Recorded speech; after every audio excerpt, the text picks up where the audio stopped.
మహిమ కలుగును కాక. ఈ రోజు మనం వాక్యాన్ని ధ్యానించుకోవడానికి ద్వితీయోపదేశ కాండము 29వ అధ్యాయము 29వ వాక్యాన్ని చదువుకుందాం. கர்த்தருடைய மகா பரிசுத்தமுள்ள நாமத்துக்கு மகிமை உண்டாவதாக. இன்றைக்கு நம்மளுடைய வசனத்தின் தியானத்திற்காக உபாகமும் 29வது அதிகாரம் 29வது వచనத்தை వాసిக்கலாம். ద్వితీయోపదేశ కాండము 29వ అధ్యాయము 29వ వాక్యము. Deuteronomy chapter 29 and verses 29. వాళ్ళు చెప్పండి. நீங்க எடுத்துக்கிட்டீங்கன்னா வாசிக்கலாம் அந்த வசனத்தை. மறைவானவைகள் நம்முடைய தேவனாகிய கர்த்தருக்கே உரியவைகள், வெளிப்படுத்தப்பட்டவைகளோ இந்த நியாயப்பிரமாணத்தின் வார்த்தைகளின் படியெல்லாம் செய்யும்படிக்கு நமக்கு நம்முடைய பிள்ளைகளுக்கும் என்றென்றைக்கும் உரியவைகள். Praise the Lord. రహస్యములు మన దేవుడైన యెహోవాకు చెందును. అయితే మనము ఈ ధర్మశాస్త్ర వాక్యములన్నిటిని అనుసరించి నడుచుకున్నట్లు బయలుపరచబడినవి ఎల్లప్పుడూ మనవియు మన సంతతి వారి నగునని చెప్పుదురు. చూడండి, ఈ వాక్యంలో చాలా గొప్ప ఒక దేవుని రహస్యాన్ని చెప్పినాడు అన్నమాట. ఎవరు ఈ వాక్యాన్ని రాసిందంటే మోషే. దేవునితో ముఖాముఖిగా చూసి నడుచుకున్న ఒక వ్యక్తి. ఎవరు అంత సన్నిహితంగా నడుచుకోలేదు, అంత గొప్ప దర్శనాలు పొందుకోలేదు. అటువంటి వ్యక్తి రాస్తున్నాడు. பாருங்க, இந்த இடத்துல இந்த உபாகமும் 29வது அதிகாரம் 29வது வசனத்தை எழுதினது மோசே. ஒரு பெரிய தீர்க்கதரிசி, தேவனை முகமுகமாக பார்த்தவர். அவரை போல எந்த ஒரு மனிதனும் అவ்வளவு దర్శనங்கள் పెట్టుకొల్లల. அவர் எழுதுகிற ஒரு వార్త. వేరొక స్థలంలో కూడా దేవుడు ఇలా చెప్తున్నాడు, నా దాసుడైన మోషేతో నేను ముఖాముఖిగా మాట్లాడతాను, కానీ ఇతరులతో అయితే కలలు దర్శనాలు అలా దూరం మాట్లాడతాను. నా మోషే వచ్చి నాకు మంచి స్నేహితుడు కనుక నేను నేరుగా మాట్లాడతాను. ఇప్పుడు యెహోవా సాక్ష్యం ఇస్తున్నాడు. கர்த்தராகிய தேவன் யெகோவா தேவன் இப்படியாக சாட்சி கொடுக்கிறார். நான் மற்ற தீர்க்கதரிசிகளோடு பேசும்போது கனவுகளும் சொப்பனங்களும் தரிசனங்களும் என்று தூரமாக இருந்து பேசுவேன். ஆனா என்னுடைய தாசனாக மோசையோடையும் நான் முகமுகமாக ஒரு சிநேகிதனுடன் பேசுகிறது போல பேசுவேன் என்று சொல்லுகிறார். ఈ మోషే అనేకమైన దేవుని దర్శనాలను పొందుకున్నాడు, దేవుని స్వరాన్ని విన్నాడు, నేరుగా దేవుడిని చూశాడు. తన ముఖం వచ్చి అంత తేజస్సుమయంగా మారిపోయింది. అసలు ప్రజలు చూడలేని స్థితి అన్నమాట. ఆ ముఖాన్ని కప్పుకోవాల్సిన ఒక పరిస్థితి కూడా కలిగింది. மோசே எந்த அளவுக்கு தேவனோடு நடந்தார் என்றால், அவர் தேவனோடு நடந்தது, அவருடைய முகம் பிரகாசம் அடைந்ததுனால ஜனங்க பார்க்க முடியாம ஒரு திரையை போட்டுக்கொண்டு பேசி கொண்டிருந்தார். அப்படிப்பட்ட ஒரு మనిదన్ మోసే. ఆయన ఇక్కడ రాస్తున్న ఈ ఒక్క వాక్యాన్ని మనం చూసినట్ల రహస్యములు మన దేవుడైన యెహోవాకు చెందును అని చెప్తున్నాడు అన్నమాట. அவர் எழுதின இந்த வசனத்தை, இந்த ஒரு வசனத்தை நாம் தியானித்து பார்க்கும்போது, ரகசியமானவைகள் இல்லாவிட்டால் மறைவான இருக்கிற பொருள் அது தேவனுக்குரியது, అది దేవునుடைய మహిమై. రహస్యమైనది దేవుని యొక్క మహిమ. బాగా గమనించి చూడండి, మనకు బైబిల్ వాక్యము ఆది కాండం నుంచి ప్రకటన వరకు ఇన్ని వాక్యాలు ఇవ్వబడితే కూడా ప్రతి రహస్యము ఇందులో దేవుడు బయలుపరచలేదు. நன்றா கவனித்து பாருங்க, ஆதியாமத்திலிருந்து கடைசி வரைக்கும் நமக்கு ஆண்டவர் வெளிப்படுத்தல் விசேஷம் வரைக்கும் கொடுத்திருந்தாலும் அதுல எல்லா காரியங்கள் சொல்லப்படவில்லை. ఎప్పుడు దేవుడు ఆదాముని సృష్టించాడు, ఏ సంవత్సరం రాయబడలేదు. మరి ఎంతకాలము ఆదాము హవ్వ పడిపోకుండా మరి వాళ్ళు వచ్చి ఏదెన్ తోటలో నివసించారు, అది మనకు చెప్పబడలేదు. ஆண்டவர் எப்போ உலகத்தை உருவாக்கினார், ஆதாம் ஏவாள் எத்தனை காலம் அவர்கள் விழுந்து போகாம ஏதேன் தோட்டத்துல దేవునోடு கூட நடந்தாங்கோ அவைகள் எழுதப்படவில்லை. మరి ఎందరో దేవదూతలు ఉన్నారు.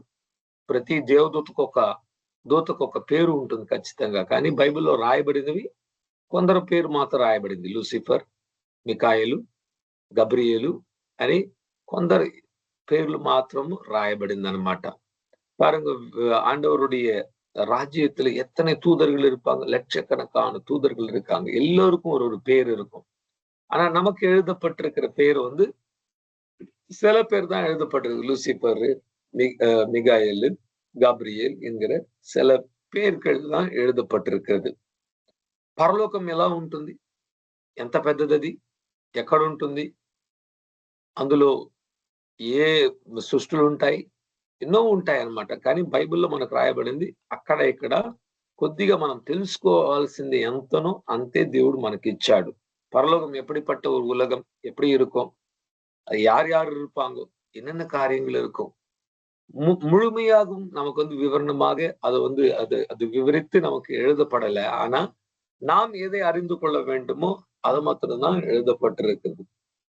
ఇప్పుడు ప్రభు ఏం చేస్తున్నాడు పరలోకంలో, మీకు తెలుసా, నాకు తెలుసా, ఎవరికి తెలియదన్నమాట. కానీ దేవుడు క్రియేట్ చేస్తున్నాడు. இன்றைக்கு இந்த நொடி பொழுதுல இப்போ பரலோகத்துல என்ன நடக்கிறது, ஏதோ ஒரு காரியம் நடந்து கொண்டிருக்கிறது. நமக்கு தெரியாது என்ன நடக்கிறது, கர்த்தர் என்ன செய்யறாரு என்று நமக்கு தெரியாது. దేవుడు అన్ని అందరికీ చూపించాల్సిన అవసరం లేదు. మనకు అన్ని ఆయన చేసే పనులు ప్రకటించాల్సిన అవసరం లేదు. ఆయన యొక్క మహిమ அதே ఆయన ரகசியமும். ஆண்டவர் என்ன செய்கிறார் என்று எல்லோருக்கும் அதை காட்ட வேண்டிய அவசியம் இல்லை. அதுதான் அவருடைய மகிமை. அவருடைய கிரியைகளை யாருமே காண முடியாது. మనము అతిశయిస్తూ ఉండొచ్చు అన్నమాట. ఎలా జరుగుతుంది, ఏం జరుగుతుంది, అసలు ఎలా దేవుడు చేస్తున్నాడంటే ఎవ్వరూ ఆయన యొక్క సర్వశక్తిని అర్థం చేసుకోలేరు, జ్ఞానాన్ని పొందుకోలేరు. మరి దేవునికి ఉన్న సమస్తాన్ని అందరూ ఎవరు కూడా ఆయన చేత సృష్టింపబడిన ఎవ్వరు కూడా ఆయన యొక్క పరిపూర్ణతను ఖచ్చితంగా సంపూర్తిగా పొందుకోలేరు. யாருமே ஆண்டவரால படைக்கப்பட்டவங்க ஆண்டவருடைய பூரணமான அவருடைய வல்லமையையும் ஞானத்தையும் நிச்சயமாக பெற முடியாது. సెయింట్ అగస్టిన్ అనేసి ఒక ఫాదర్, కేథలిక్ ఫాదర్, 3వ దశాబ్దంలో నివసించాడనమాట, ఉన్నాడు ఆయన. ఈజిప్ట్ దగ్గర ఆయన ఒక బిషప్ గా పనిచేస్తూ దేవుని సేవ చేస్తున్నాడు. అప్పట్లో ఆయన వచ్చి దేవుని యొక్క గొప్ప మర్మం అంటే అసలు దేవుడే పెద్ద మర్మం అన్నమాట, పెద్ద రహస్యం అంటే దేవుడే. ఎందుకంటే బైబిల్ చెప్తుంది దేవుడు వచ్చి ఒకే దేవుడు, నేనే నీ ప్రభు అయిన యెహోవా, నా తప్ప నీకు దేవుడు లేడని. కానీ కొత్త నిబంధనకు వచ్చే కాడికి మనకు వచ్చి యేసుక్రీస్తు గురించి రాయబడుతుంది, పరిశుద్ధాత్మ గురించి రాయబడుతుంది, తండ్రి దేవుని గురించి రాయబడుతుంది. వీటిని ఎలా అర్థం చేసుకోవడం, ఈ రోజు వరకు ఎవరు అర్థం చేసుకోలేనిది ఏంటంటే మొట్టమొదటిగా దేవుడిని ఎవరు అర్థం చేసుకోలేకపోతున్నారు. செயின்ட் அகஸ்டின் என்கிற ஒரு கத்தோலிக்க ஃபாதர் ஒருத்தர் இருந்தார். 3வது நூற்றாண்டுல எகிப்து கிட்ட அவர் வந்து ஊழியம் செய்து கொண்டு பிஷப்பாக இருந்தார். அப்போ முக்கியமா நம்ம பார்க்கும்போது ஒரு பெரிய ரகசியம், தேவ ரகசியம் என்று சொல்லலாம். தேவனை தான் ஒரு பெரிய ரகசியமா இருக்கிறார்.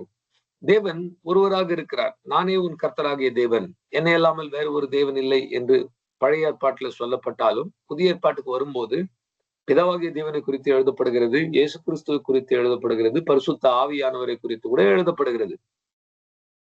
இப்போது எப்படி இதை புரிந்து கொள்வது? இதுவரைக்கும் யாருமே புரிந்து கொள்ள முடியல.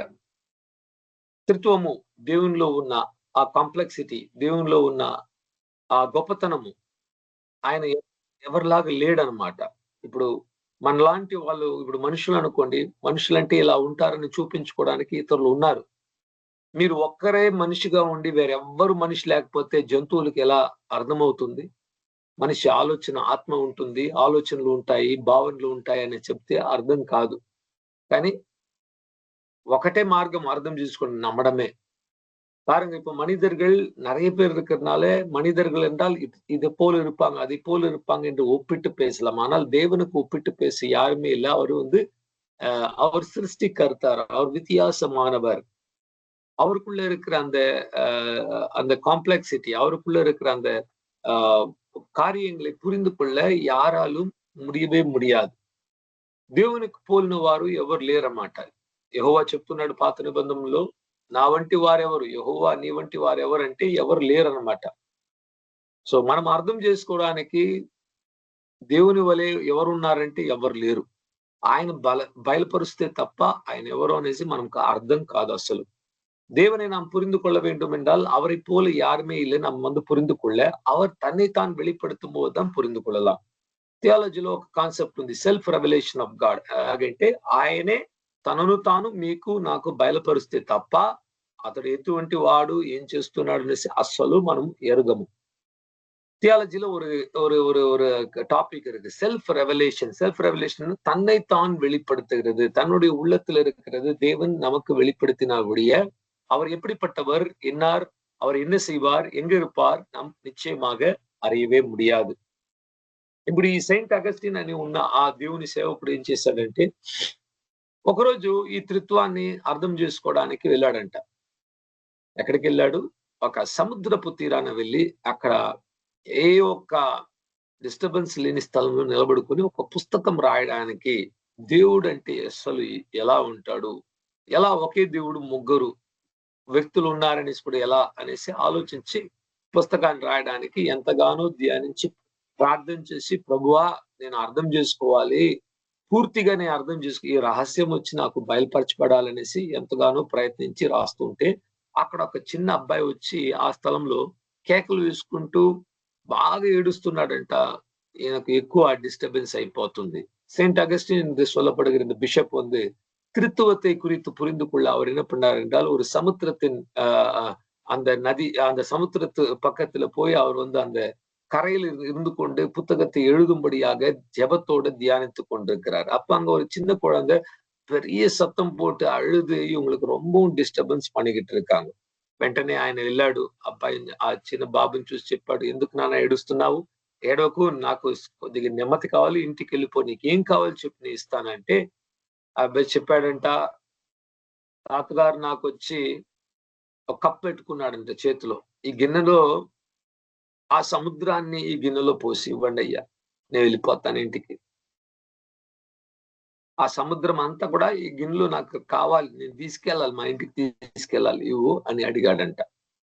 ఈయన చూసి అలా సాధ్యం లేదు, నీ గిన్నె ఎంత ఉందో అంత నీళ్లు నింపుకో, తీసుకెళ్ళు, పూర్తిగా నువ్వు తీసుకువెళ్ళలేవు అంటే కూడా మరి కింద పడి ఏడుస్తున్నాడు. లేదు, నాకు పూర్తిగా సముద్రమే నాకు కావాలి. మీకు అందరికి తెలుసు కదా, చిన్నపిల్లలు ఎలా వాళ్ళు వచ్చి గట్టిగా ఏడ్చి అదే కావాలి. కొన్ని మార్లు మీరు పిల్లల దగ్గర ఉన్న చాక్లెట్ తీసి తినేస్తే వాళ్ళు ఏడుస్తారు. ఎందుకు ఏడుస్తారంటే, చాక్లెట్ కావాలి, వేరే చాక్లెట్ ఇస్తే ఒప్పుకోరు, నువ్వు తిన్న అదే చాక్లెట్ నాకు ఇవ్వు, నేను తినాలి అనేసి బాగా అల్లరి చేస్తారు. వాళ్ళకు చెప్తే అర్థం కాదు. అటువంటి స్థితిలో ఈ అగస్టిన్ కూడా, సెయింట్ అగస్టిన్ అనే వ్యక్తి కూడా తగులుకున్నాడు అనమాట. ఎంతగానో ప్రయత్నిస్తున్నాడు, అరే అది కుదరదు, సముద్రం చాలా పెద్దది, మహా గొప్పది, నీ గిన్నె ఎంత పెద్దది ఉందో అంత తీసుకో, నిండుగా తీసుకో, అని పూర్తిగా నువ్వు తీసుకోలేవంటే కూడా ఏడుస్తూ ఉన్నాడంట. இந்த செயின்ட் அகஸ்டின் என்று சொல்லப்படுகிற இந்த நபர் வந்து அந்த குழந்தை சத்தம் போட்டு கொண்டிருந்தனால உனக்கு என்ன வேணும்னு கேட்ட உடனே அந்த பிள்ளை சொன்னானா, எனக்கு இந்த கிண்ணத்துல ஒரு சின்ன கிண்ணம் வச்சிருக்கிறேன், இந்த முழு சமுத்திரத்தை இதுல ஊத்தி கொடுங்க, நான் எடுத்துட்டு எங்க வீட்டுக்கு போகணும். இவர் சொன்னாரா, பா அப்படி முடியாது, சமுத்திரம் ரொம்ப பெருசு, கடல் ரொம்ப பெருசு, உனக்கு எவ்வளவு தண்ணி வேணுமோ அவ்வளவு எடுத்துக்கிட்டு போ. இல்ல இல்ல எனக்கு முழுசாதான் வேணும், அதை நீங்க எல்லாமே எனக்கு கொடுக்கலன்னா நான் போக மாட்டேன். இது எப்படின்னா, சின்ன பிள்ளைங்க கிட்ட அவங்க ஏதாவது ஒரு பொருளை சாப்பிட்டுக்கிட்டு இருக்காங்க வச்சுக்கோங்க, ஒரு உதாரணத்துக்கு ஒரு சாக்லேட் நீங்க வாங்கி அதை சாப்பிட்டுட்டீங்கன்னா அடம் பிடிச்சிருவாங்க, எனக்கு அந்த சாக்லேட் தான், நீ சாப்பிட்ட அதே சாக்லேட் தான் எனக்கு வேணும், புதுசா கொடுத்தா ஒத்துக்கொள்ள மாட்டாங்க, அவங்களுக்கு சொன்னாலும் புரியாது. அப்படிதான் இந்த குழந்தை கூட அடம் பிடிச்சுக்கிட்டு இருக்கான், எனக்கு முழு இந்த கடலையே நீங்க வந்து என்னுடைய கிண்ணத்துல ஊற்றி கொடுக்கணும், நான் வீட்டுக்கு கொண்டு போகணும் என்று சொல்ல ఆరంభించాం. ఈయన ఎంతగానో ప్రయత్నిస్తున్నాడంట, అసలు అర్థం చేసుకో అనేసి ఎంత ప్రయత్నిస్తున్నా విసుగు వచ్చేస్తుంది, ఈ అబ్బాయి వెళ్ళడం లేదు, బాగా ఏడుస్తున్నాడు. எவ்வளோ இவர் வந்து முயற்சி பண்ணி அது வந்து அந்த முழு கடலை நீ உன்னுடைய சின்ன கிண்ணத்துக்குள்ள எடுத்துக்கொள்ள முடியாது, நீ வீட்டுக்கு போ என்று சொன்னாலும் அவன் புரிந்து கொள்ளாம அந்த பிள்ளை வந்து ரொம்ப அழுது சேட்டை பண்ணி அடம் பிடிச்சிட்டு இருக்கான். అప్పుడు పరిశుద్ధాత్మ మాట్లాడాడంట, ఏం ప్రభువా ఈ అబ్బాయి వెళ్ళడం లేదంటే, నేనే పంపించాను, నీ స్థితి కూడా అలాగే ఉంది, ఈరోజు నీ పరిస్థితి కూడా అలాగే ఉందంటే, ఏంది ప్రభు అంటే, నేను సముద్రానికంటే మహా గొప్ప దేవుడిని, నీ చిన్న మనస్సులో నన్ను పూర్తిగా అర్థం చేసుకోవాలి, త్రిత్వాన్ని అర్థం చేసుకోవాలనుకుంటున్నా కదా, అసలు అది అసాధ్యము. నీకు ఎంత కెపాసిటీ ఉందో అంతగా నన్ను అర్థం చేసుకుంటావు అంతే.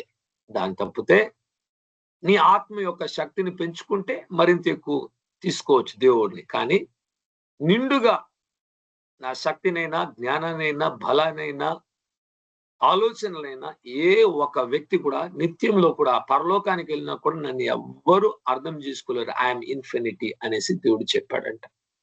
அப்ப பரிசுத்த ஆவியானவர் இவரோட அகஸ்டினோட பேசினாராம். அவர் சொன்னாராம், நான் தான் இந்த சின்ன பிள்ளையை அனுப்பினேன், உனக்கு ஒரு பாடம் கற்றுக் கொடுக்க. நீ கூட அப்படிதான் அடம் பிடிச்சிட்டு இருக்கிற. முழுசா பிதா, குமாரன், பரிசுத்த ஆவியானவரை நான் புரிஞ்சுக்கணும், தெரிஞ்சுக்கணும், எல்லாமே அறிஞ்சுக்கணும்னு சொல்லி உன்னுடைய ஆத்மாவுடைய ஒரு திறமை எவ்வளவு இருக்குதோ, பலன் எவ்வளவு இருக்குதோ அவ்வளவு என்னை நிறைவா நீ புரிந்து கொள்ள முடியுமே ஒழிய, நான் இந்த கடலை விட மகா பெரியவர். யாருமே என்னை என்னுடைய வல்லமையும், என்னுடைய ஞானத்தையும், என்னுடைய பலனையும், என்னுடைய வழிகளையும் எவனும் புரிந்து கொள்ள முடியாது. இன்றைக்கு கிடையாது. பரலோகத்துக்கு வந்தா கூட எந்த ஒரு சிருஷ்டி, எந்த ஒரு தூதன், எந்த ஒரு மிகாயேல், காபிரியேல் யாருமே என்னை புரிந்து கொள்ள முடியாது. நான் சர்வ வல்லமுள்ள தேவன், సర్వ వ్యామి, సర్వ జ్ఞాని என்று சொன்னாராம். ఆ మాటలు విన్నప్పుడు అర్థమైంది ఆయనకు, అరే నేను ఎంత పెద్ద పొరపాటు చేస్తున్నాను. ఆ దేవుడిని, మహా గొప్ప దేవుడిని నా జ్ఞానం చేత ఆయనలో ఉన్న సమస్తాన్ని నేను ఎరగడానికి ప్రయత్నిస్తుంటే ఇది వెర్రితనంగా ఉంది అనేసి మానేసి వెళ్ళిపోయాడంట. ఆ పుస్తకం రాసేది మానేశాడు. నమ్ముతున్నాను ప్రభువా, మిమ్మల్ని మీరు ఎలా బయలుపరుచుకున్నారో అలాగే నేను నమ్ముతున్నాను. இந்த சம்பவம் நடந்த உடனே அவர் சொன்னாராம், நான் எவ்வளவு மூடனை போல நடந்து கொண்டேன். தேவனை முழுமையாக புரிந்து கொள்ள வேண்டும் என்று நினைத்தேனே. எனக்கு எவ்வளவு பெரிய ஆபத்தான விஷயம் இது. என்னால எவ்வளவு புரிஞ்சு கொள்ள முடியுமோ அவ்வளவுதான் புரிந்து கொள்ள முடியும் என்று சொல்லி அந்த புத்தகத்தை எழுதுறதை விட்டு அவர் வீட்டுக்கு విశ్వాసిக்கிறேன் ఆండవరే என்று పోనారాం. ఈరోజు ప్రియమైన సహోదరుడా, సహోదరి, మీరు నేను కూడా ఎంత ప్రయత్నించినా మనకు ఎంత కెపాసిటీ ఉంటుందో అంతే ఆ దేవుడిని అర్థం చేసుకోగలం. దేవుడు ఆయన వచ్చి నిత్యం వస్తూ ఉంటాడు. ఆయన జ్ఞానము అది వర్ధిల్లుతూ ఉంటుంది, పెరుగుతూ ఉంటుంది. కానీ ఎవ్వరు కూడా నేను పూర్తిగా దేవుడిని ఎరిగేశాను, యేసుక్రీస్తు అంటే ఇలాగే ఉంటాడు అని చెప్తున్నారంటే వాళ్ళు అసలు దేవుడు ఎవరో అర్థం చేసుకోవటం లేదు. Is beyond our imaginations and thoughts and words. தேவன் நான் முழுமையா அறிஞ்சிட்டேன், எனக்கு தெரிஞ்சு போச்சு எல்லாமே என்று சொன்னாங்கன்னா அவங்க தேவன் எப்படிப்பட்டவர் என்று அறியாம இருக்கிறாங்க. அவர் நித்தியமானவர். அது பெருகி கொண்டே போகும்.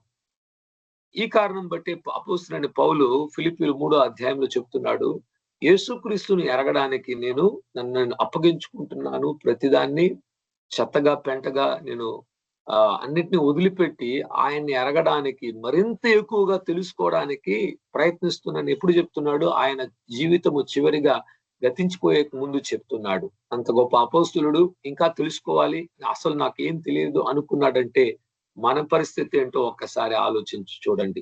அவ்வளவு பெரிய அப்போஸ்தலனாகிய பவுல் பிலிப்பியர் 3ஆம் அதிகாரத்துல கடைசி அவருடைய வாழ்க்கையின் முடிவு நேரத்துல அவர் சொல்லுகிறார், நான் தேவனை அறியவும் இயேசு கிறிஸ்துக்குள்ளாக இருக்கிற மகிமையை அறியவும் நான் எல்லாவற்றையும் குப்பையும் தூசியுமாக எண்ணி விட்டேன் என்று சொல்லி அவருடைய வாழ்க்கை முடிகிற கட்டத்துல தேவனையும் இயேசுவையும் இன்னும் அதிகமாக அறிய வேண்டும் என்று முயற்சி செய்கிறார் என்றால் உங்களுடைய என்னுடைய నిలமை என்ன என்று యోసిస్తూ పారుంగ.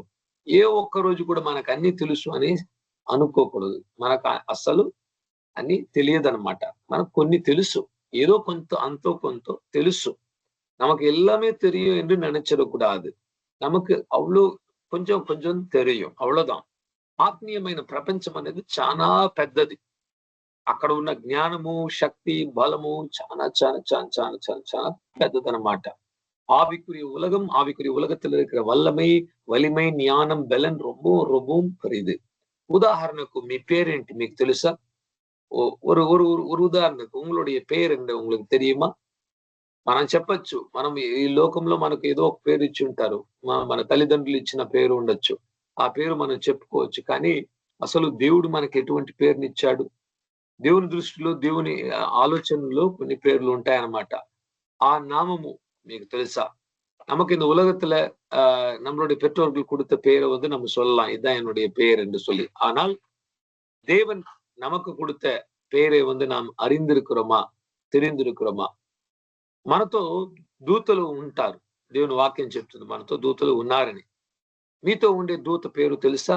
ఎప్పుడైనా చూసారా? உங்களோட தூதர்களை ஆண்டவர் வைத்திருக்கிறார் என்று சொல்லப்பட்டிருக்கிறது. உங்களோடு கூட இருக்கிற దూతர்களுடைய పేరు தெரியுமா? அவங்களை எப்பயாவது நீங்க பார்த்திருக்கிறீங்களா? அவங்க పేరు என்ன தெரியுமா? అసలు మనకు తెలియదు. మనతో దూత ఉన్నారు, కానీ ఆ దూత పేరేమో తెలియదు, ఎలా ఉంటారో తెలియదు, ఏం చేస్తున్నాడో తెలియదు. நம்மளோட ஒரு தூதன் இருக்கிறார் என்று விசுவாசிக்கிறோம், ஆனா யார் என்று தெரியாது. அவங்க எங்க இருக்காங்க, என்ன செய்யறாங்க, எதுவுமே தெரியாது நமக்கு. రహస్యము ரகசியములు మన దేవుడైన యెహోవాకు చెందును. రహస్యంகள் நம்மளுடைய தேவனாகிய கர்த்தருக்கு சேர்ந்த కార్యం. అయితే మనము ఈ ధర్మశాస్త్ర వాక్యములన్నిటినీ అనుసరించి నడుచుకున్నట్లు, చూడండి దేవుడు ఎందుకు మనకు ధర్మశాస్త్రాన్ని వాక్యాన్ని ఇచ్చాడంటే వినడానికి కాదు, అతిశయపడడానికి కాదు, నేర్చుకోవడానికి మాత్రం కాదు. మనము ఈ వాక్యాలన్నిటిని కూడా అనుసరించి నడుచుకున్నట్లు, వాటిని పాటించడానికి, మన జీవితంలో అమలుపరుచుకోవడానికి, ప్రాక్టికల్ అప్లికేషన్ కి దేవుడు వాక్యాలు ఇచ్చాడంట. థియాలజికల్ ఓన్లీ నాలెడ్జ్, థియరీకి ఇవ్వలేదు. ప్రాక్టికల్ గా మనము చేసుకోవడానికి మనకు ఈ జ్ఞానాన్ని, దేవుడు జ్ఞానాన్ని, ఆయన సర్వజ్ఞానంలో ఉన్న 1% కూడా లేదు, అంతే మనకు బైబిల్ ఇవ్వబడింది. ఈ బైబిల్లో ఉన్నవి దేవుని జ్ఞానంతో పోల్చుకుంటే అసలు 1% కూడా లేదు. దానికంటే మహా తక్కువ, చాలా తక్కువ ఇచ్చాడు దేవుడు మనకు సిలబస్. మనం ఇదే అర్థం చేసుకోలేకపోతున్నాం. ஆண்டவருடைய பெரிதான அவருடைய ஞானத்தில் அவர் கொடுத்த இந்த வேத புத்தகம் ஒரு துளி கூட கிடையாது. ఇదే நம்மளால పురిందు కొள்ள முடியல. ఎందుకు ఇచ్చాడు దేవుడి వాక్యాన్ని? మనము వాటిని చేయడానికి, అనుసరించడానికి, విధేయత కలిగి ఉండడానికి దేవుడు ఇచ్చాడు. ஏன் இந்த வசனத்தை ஆண்டவர் கொடுத்தார்? நாம் அதை செய்யும்படியாக, அதை நம்பும்படியாக, అவைகளுக்கு కీழ்పడియుంబడిயாக நமக்கு கொடுத்தார். బయలుపరచబడినవి ఎల్లప్పుడూ మనవియు మన సంతతి వారియు నగునని చెప్పుదురు. வெளிப்படுத்தப்பட்டிருக்கிறது நமக்கும் நம்மளுடைய பிள்ளைகளுக்கும் నిరంతరமாக நமக்கு சுதந்திரமானது. బైబిలు గ్రంథము దేవుని చేత బయలుపరచబడిన ఆయన యొక్క అది వచ్చి ఒక రెవల్యూషన్ అన్నమాట. ఇది మనిషి జ్ఞానం కాదు. దేవుడు బయలుపరిచిన కార్యాలు, మనుషులు ఏది నేర్చుకోవాలి, ఏది తెలుసుకోవాలనుకున్నాడో వాటిని బైబిల్ పుస్తకంలో రాశాడు. ஆண்டவர் இந்த வேத புத்தகத்துல நாம் எதை தெரிந்து கொள்ள வேண்டும் என்று அவர் நினைத்தாரோ அந்த కార్యங்களை வெளிப்படுத்தப்பட்டவைகள் இந்த వేదத்துல உள்ளவைகள் தான். కొందరు క్రైస్తవులు ఉంటారండి, వాళ్ళు నమ్ముతుంటారు మరలా మనము పుడతామేమో, వేరే జన్మ కూడా ఉంటుంది. మీలో ఎవరు నమ్ముతున్నారు నాకు తెలియదు, కానీ నాకు తెలిసిన అనేక క్రైస్తవులు వాళ్ళ మనసులో అనుకుంటారు, ఉండొచ్చేమో దేవుడు వాటిని వచ్చి దాచిపెట్టాడేమో, ఆయన రహస్యంగా పెట్టుకున్నాడేమో, అసలు పోయిన జన్మలో ఎక్కడ పుట్టాను, ఇంకా రాని ఉన్న జన్మలో ఎక్కడ పుడతాను. ఈస్టర్న్ సైడ్ మన ఇండియా, చైనా, జపాన్ ఇటువంటి ప్రదేశాల్లో ఈ నమ్మకం చాలా గొప్పగా ఉంటుంది అనమాట. 7 జన్మలు కలుగుతాయి మనకనేసి నమ్ముతుంటారు. అది నిత్యము మనము పాపం చేస్తే మళ్ళా పుడుతుంటామనేసి కూడా నమ్ముతూ ఉంటారనమాట. பாருங்க, இந்த உலகத்துல முக்கியமா இந்தியா, ஜப்பான், சைனா, இந்த ஈஸ்டர்ன் கண்ட்ரீஸ்ல மறு ஜென்மத்தை நம்புவாங்க. பிறந்தவங்களே மறுபடியும் பிறப்பாங்க. நிறைய கிறிஸ்தவம் கூட நம்புறாங்க. அப்படிலாம் இருக்கும். ஆண்டவர் மறைச்சிருப்பாரு, மறுபடியும் நமக்கு ஒரு வாழ்க்கை கொடுப்பாரு, మறுபடியும் ஒரு பிறவி என்பது இருக்கும் என்று. వీటిని ఎలా అర్థం చేసుకోవడం? అలా చెప్తుంటే రీఇన్కార్నేషన్ అంటారు ఇంగ్లీష్ లో. రీఇన్కార్నేషన్ అంటే మరలా పుట్టడం అనమాట. ఇప్పుడు ఈ జీవితం చనిపోయాక మళ్ళీ వచ్చే జన్మలో మనిషి ఆడగానో మొగగానో లేకపోతే ఒక జంతువుగానో పుడతారు అనేది ఈ లోకంలో ఉన్న ఇతర మతాలు నమ్ముతున్న నమ్మకము. இந்த உலகத்தில் இருக்கிற மற்ற மதங்கள் எப்படி விசுவாசிக்கிறது என்றால், மரித்தவங்க மறுபடியும் பிறந்து வேறு ஒரு జన్మத்தை எடுப்பாங்கో, వేరు ஒரு పిరవిயை எடுப்பாங்க என்று இருக்கிறது. కానీ మనం ఎలా అర్థం చేసుకోవడం? దేవుడు మనకేం బయలుపరిచాడు అంటే, హెబ్రీయులు రాసిన పత్రిక 9వ అధ్యాయము 27వ వాక్యాన్ని చదువుకుంటే, దేవుని మనస్సు, దేవుడు ఈ విషయం గురించి ఏం చెప్తున్నాడన్న కార్యాన్ని మనం గుర్తించవచ్చు అన్నమాట. ఈ వాక్యం వచ్చి మనకు ఒక బలాన్ని దయచేస్తుంది. எபிரேயர் 9வது அதிகாரம் 27வது வசனத்தை பார்த்தால் இந்த காரியத்தை குறித்து ஆண்டவர் என்ன சொல்லுகிறார் என்று எழுதப்பட்டிருக்கும். మనుష్యులు ఒక్కసారి మృతి పొందవలనని నియమింపబడెను. ఆ తరువాత తీర్పు జరుగును. బైబిల్ చాలా స్పష్టంగా దేవుడు మనకు బయలుపరిచిన కార్యం వచ్చి మనిషి ఒక్కసారే పుడతాడంట. మళ్ళా పుట్టేది లేదు. ఒక్కసారే జన్మ. రెండో జన్మ, మూడో జన్మ అనేది అది ఊహాగానాలు. మరి మనుషులు వాళ్ళ అభిప్రాయం అది. అలా ఉంటే బాగుంటుంది అనుకునేవాళ్ళు. కానీ దేవుడు ఏం చెప్తున్నాడు? మనుషులు ఒక్కసారే మృతి పొందవలెనని, ఆ తరువాత వారు తీర్పు తీర్చబడతారు. ఒక్కసారి పుట్టడం, జన్మించడం, జీవించడం, మరణించడం, ఆ తరువాత దేవుని చేత తీర్పు తీర్చబడడం ఒక మనిషికి నియమింపబడి ఉన్నదని ఇప్పుడు దేవుని వాక్యం మనకు సెలవిస్తున్నది. ஆண்டவருடைய வசனம் சொல்லுகிறது எபிரேயர் 9:27 மனிதன் ஒரு முறை பிறந்து மரித்து அதற்கு பிறகு న్యాయతీర్చబడువాడు. அதுதான் దేవునుடைய సిద్ధం. ఇప్పుడు చూడండి, దేవుడు బయలుపరిచాడు కనుక మనకు తెలుసు ఒకసారి పుడతాడని. దేవుడు ఒకవేళ చెప్పకపోయింటే ఉండొచ్చేమో అనుకోవచ్చు అన్నమాట. బైబిల్లో రాయబడిన ఏ ఒక్క కార్యము దేవుడు బయలుపరిచిన వాటికి విరుద్ధంగా చేయడండి. வேதத்துல ஆண்டவர் வெளிப்படுத்தின வார்த்தைக்கு விரோதமாக அவர் நிச்சயமாக எந்த ஒரு காரியத்தையும் செய்ய மாட்டார்.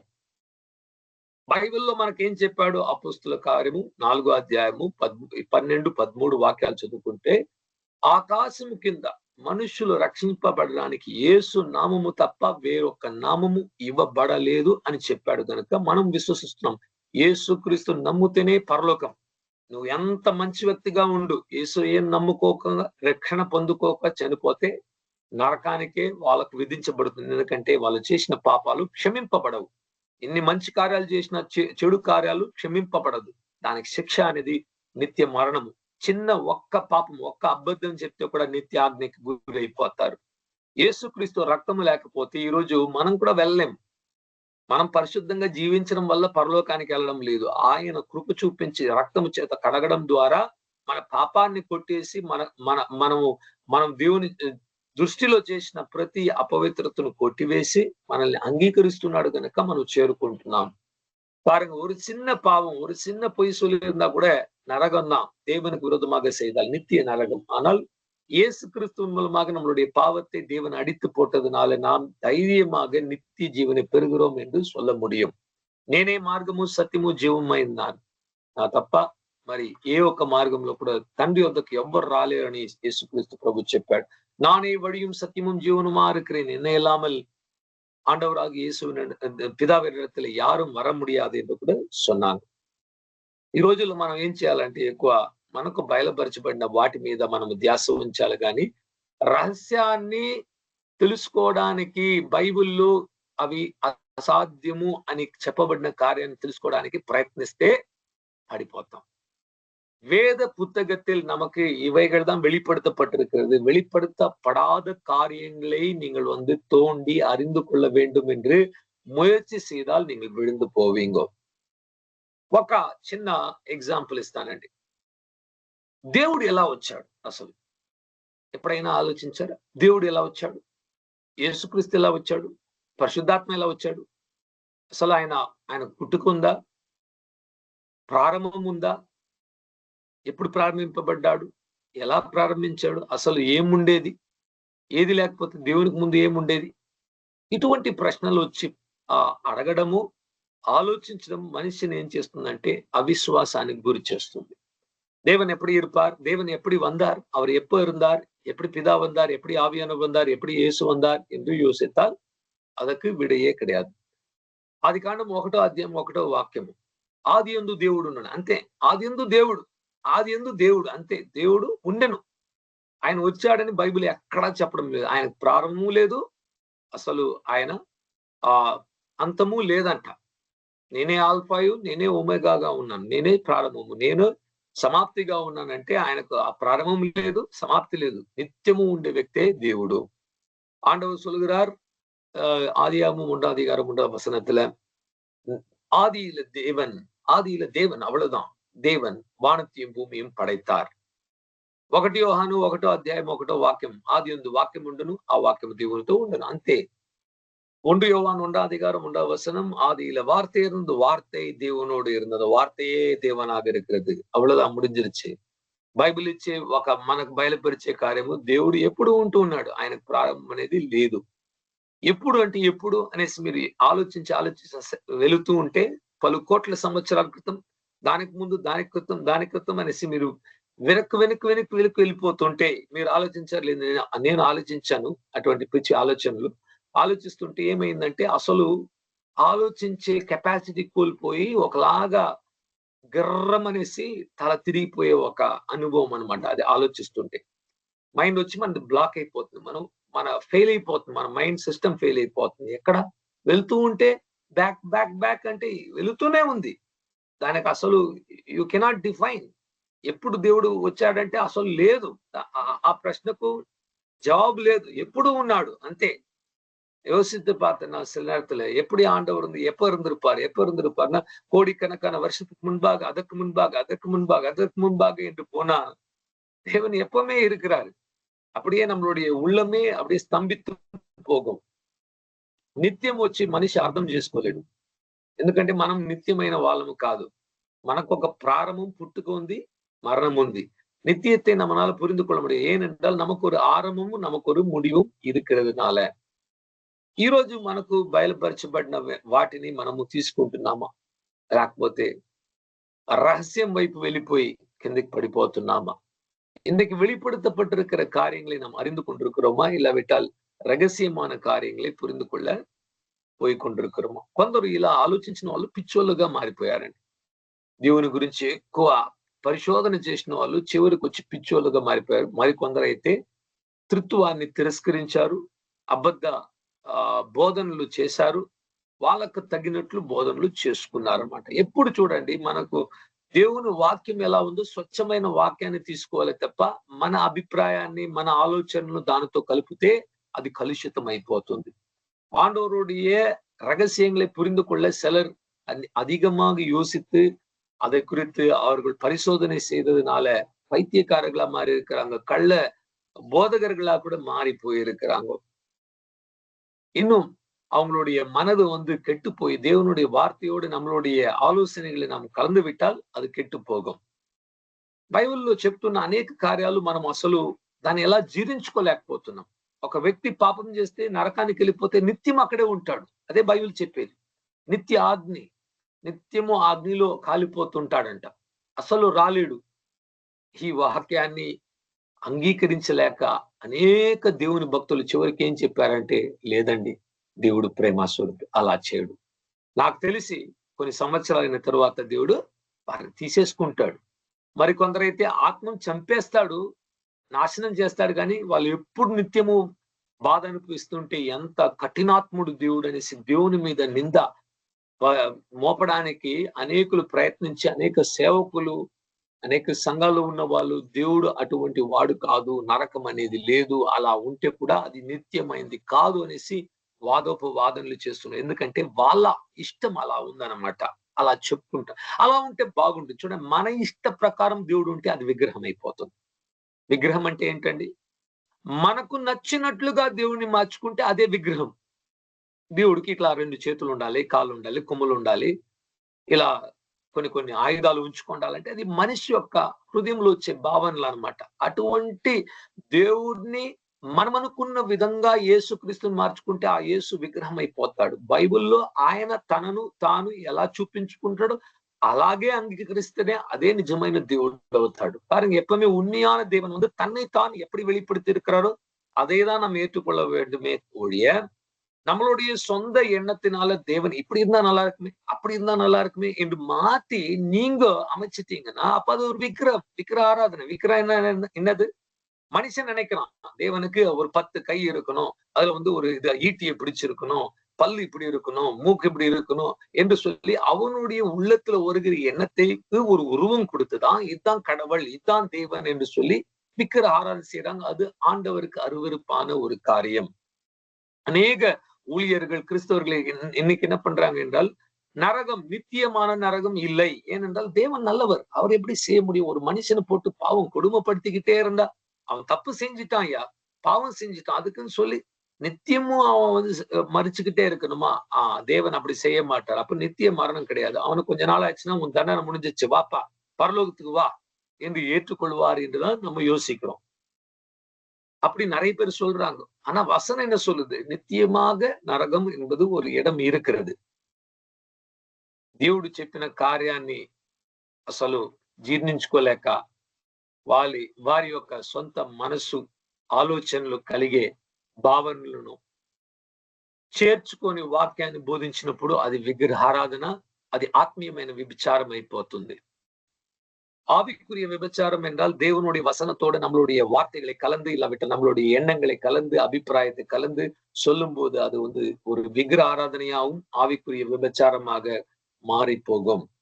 ఈ రోజు మనము బైబిల్లో ఉన్న దేవుడు తన్ను తాను ఎలా బయలుపరిచాడో అలాగే అంగీకరించాలి. చూడండి, కొందరికి వచ్చి ఎటువంటి ఆశ అంటే, అనేక క్రైస్తవులకు కూడా మీలో కూడా ఉందో ఏమో ఆశ తెలియదు.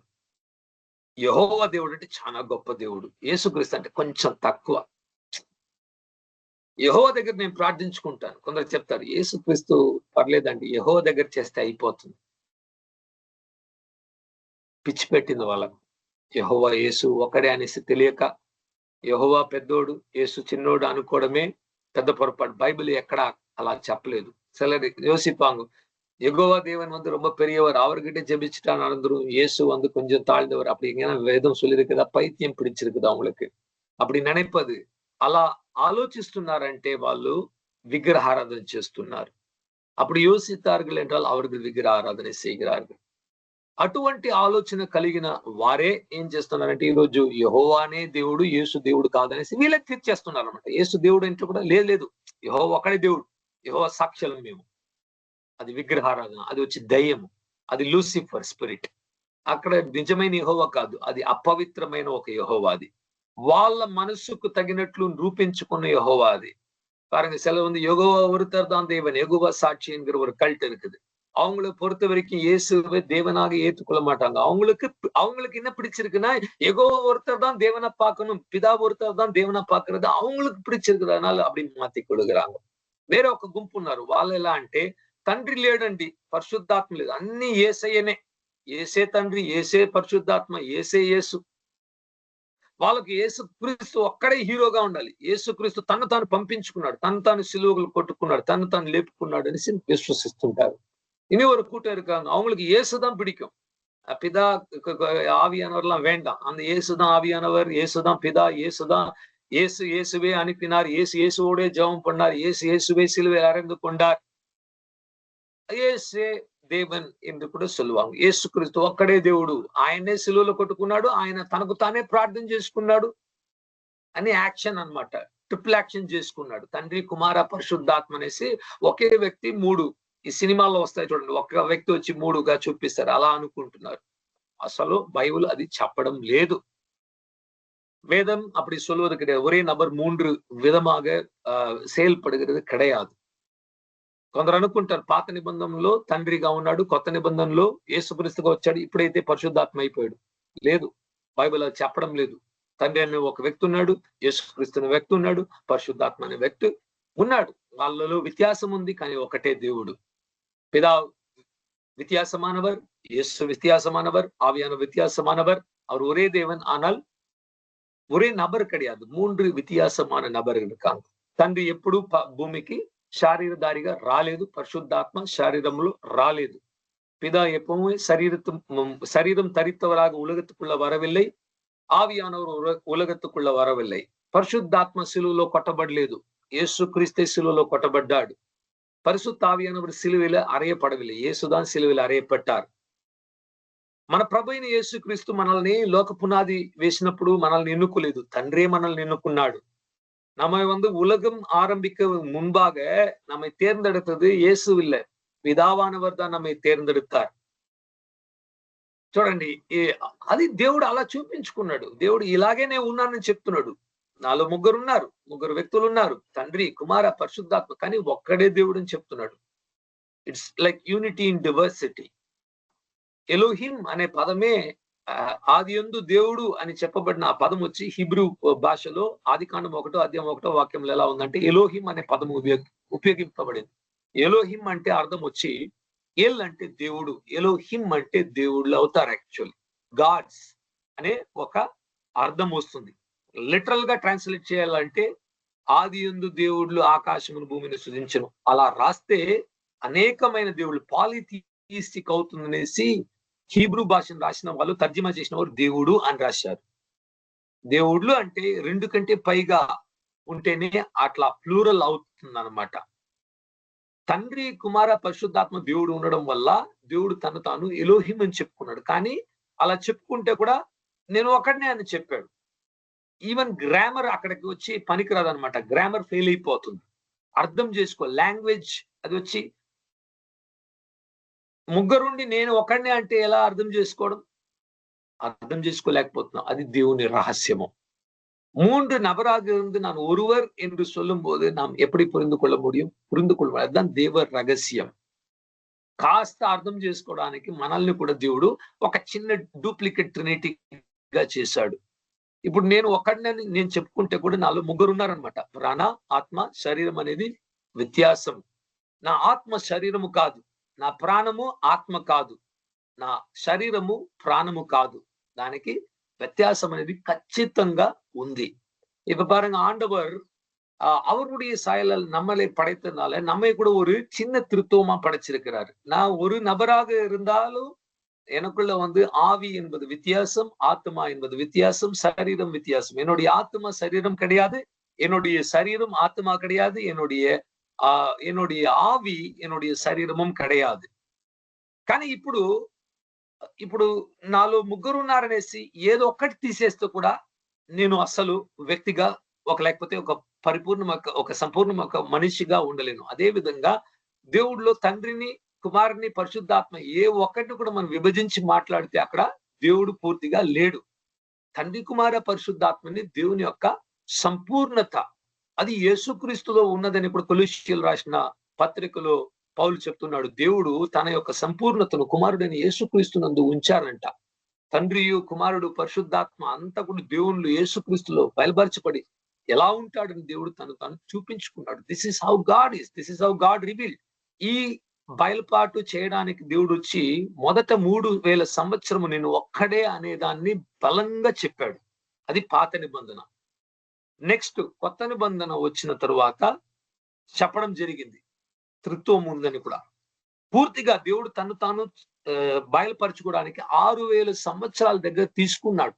ఇంతగా అట్లీస్ట్ 4000 years, 4000 సంవత్సరాలు, 3.5 నుంచి 4000 సంవత్సరాలు బైబిల్ రాయబడిన కాలం. అంత కాలంలో చిన్న చిన్నగా నేను ఎవరో అని చూపించుకుంటూ వచ్చాడు. ఎలా ఒక మూన్, చంద్రుడు వచ్చి కొత్తగా వచ్చినప్పుడు చిన్నగా కనబడుతుంది, మరి చిన్నగా కొద్దిగా పౌర్ణమి వచ్చేటప్పుడు అది బాగా రౌండ్ గా మనకు కనబడుతుంది కదా. అట్లా దేవుడు వచ్చి తను తాను బయలుపరచుకోవడం ఎలా చేశాడంటే it is like a progressive revolution అనేసి థియాలజీ చెప్తారు. ప్రోగ్రెసివ్ రెవల్యూషన్ అంటే ఒక్కొక్క అడుగడుగుగా ఒక్కసారిగా చూపించకుండా చిన్నగా చూపించుకుంటూ వచ్చాడు. ఎందుకంటే మనుషులు అర్థం చేసుకోలేరనేసి చిన్నగా చూపించుకుంటూ వచ్చాడు. అలా చూపించుకుంటూ వచ్చి క్రీస్తులో ఎలా ఒక మూన్ వచ్చి పౌర్ణమి పొందుకుంటుందో లేకపోతే అది పరిపూర్ణతకు నొందుకుంటుందో, యేసుక్రీస్తు నందు దేవుని యొక్క పరిపూర్ణతను, సంపూర్ణతను మనం చూస్తున్నాం.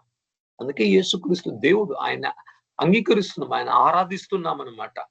God revealed himself in a progressive manner and the fullness came in Jesus Christ the man. ஆண்டவர் தன்னை தான் ஒரு படிப்படியாக காட்டி கொண்டு வந்தார். எடுத்த உடனே காட்டல. கிட்டத்தட்ட 3500 4000 வருஷமாக இந்த வசனம் எழுதப்படுகிற காலத்துல தன்னைத்தான் காண்பித்துக் கொண்டு வந்து இயேசு கிறிஸ்துக்குள்ளாக பரிபூர்ணராக కాంబిத்து ఇందుకి நம்மை అழைతిరుக்கிறார். రహస్యములు దేవునికి చెందినది, కానీ బయలుపరచబడిన ఈ వాక్యము, దేవుని వాక్యము, సత్య వాక్యము మనకు సొంతము, మన పిల్లలకు, మన సంతతికి సొంతము అని దేవుని వాక్యం చెప్తుంది. వీటిని నమ్మిన వారు ఇందులో దేవుడు ఎలా చూపిస్తున్నాడో అలాగే నమ్మితే మనము నిజమైన దేవుడిని ఆరాధిస్తున్నాం. అలా కాకుండా మనకు ఇష్టం వచ్చినట్లు, మన మనసుకు తోచినట్లు దేవుడిని మార్చుకుంటే అది విగ్రహం అయిపోతుంది. విగ్రహారాధన చేసిన వాళ్ళకు నిత్య జీవము లేదు. நமக்கு வேதம் காண்பித்திருக்கிறார் ஆண்டவர். இந்த வேதத்துல அவர் எப்படி வெளிப்படுத்தாரோ, அவர் எப்படி இருக்கிறாரோ அப்படிதான் நம்ம ஏத்துக்கணுமே தவிர நமக்கு நினைச்ச மாதிரி ஆண்டவர் மாத்திரக்கூடாது. அது விக்கிரக ஆராதனை. விக்கிரக ఆరాధన செய்யறவனுக்கு నిత్య జీవన్ கிடையாது. మనకు నచ్చినా నచ్చకపోయినా బైబిల్లో దేవుడు ఏం చెప్తున్నాడు అదే నిజం. మనం అంగీకరించినా అంగీకరించకపోయినా అదే యథార్థమైంది. దేవుడు అలాగే ఉంటాడు. ఎందుకంటే ఆయన అలాగే ఉన్నాడని చెప్పాడు గనుక. మనం ఊహించుకోవడం వల్ల, మనం మార్చుకోవడం వల్ల యేసుక్రీస్తుని కొంచెం ఇంకా ప్రేమగా మార్చేద్దాము, ఆయన పాపాన్ని గమనించడం మనం చెప్పుకోవచ్చు. కానీ పాపాన్ని ఆయన ఖండిస్తున్నాడు. పాపం అంటే ఆయనకి ఇష్టం లేదు. పాపంలో జీవించే ఆత్మ మరణిస్తుందని చెప్తున్నాడు. వాక్యము రెండంచులు కలిగిన ఎటువంటి ఖడ్గం కంటే వాడి అయినది కనుక మనము పూర్తిగా తీసుకోవాలి.